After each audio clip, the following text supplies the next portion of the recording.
Welcome back guys. अब हम पढ़ने वाले हैं टाइम डिपेंडेंट और रेट डिपेंडेंट प्रॉपर्टीज़ के बारे में।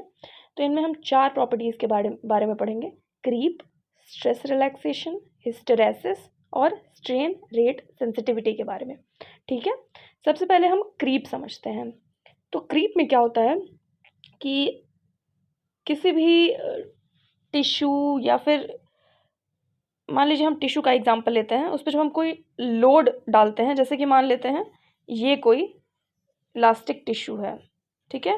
इस पे हम कोई कोई ऑब्जेक्ट हम लटका के रख सकते थे। मुझे कोई ऑब्जेक्ट नहीं समझा तो मैं जैसे एक मतलब एक पर्टिकुलर फोर्स ही लगाऊंगी। जैसे अगर मैं 5 न्यूटन का फोर्स लगा रही हूँ तो 5 न्यूटन का ही फोर्स मुझे लगाना है ओवर टाइम, ठीक है।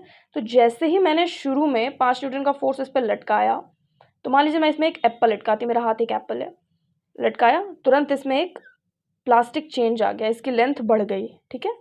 अब लेंथ इसकी बढ़ गई, अब ओवर टाइम के लिए हम इसे इतने ही फोर्स पे चीज़ लटकाई हुई छोड़ देंगे, तो ओवर टाइम जो है इसकी लेंथ बढ़ती चली जाएगी। सेम फोर्स उस पर अप्लाइड है, फिर भी उसकी लेंथ बढ़ती चली जाएगी। ये होता है टाइम डिपेंडेंट प्रॉपर्टी, ठीक है। ये इलास्टिक टिश्यूज़ जो होते हैं उनकी टाइम डिपेंडेंट प्रॉपर्टी होती है, जिसमें कि इसकी लेंथ बढ़ती चली जा रही है जबकि फोर्स इस पर सेम ही अप्लाइड है ओवर टाइम, ठीक है। लेकिन जब हम इस पे का लोड हटा देते हैं तो ये फिर पुराने अपने लेंथ में आ जाता है। तो इसके लिए ही बायोमैकेनिक्स के अपने बुक में जब हम देखते हैं तो ये हमें एक ग्राफ देखने को मिलता है, जिसमें कि है कि ये टाइम का है और ये लेंथ या डिस्प्लेसमेंट।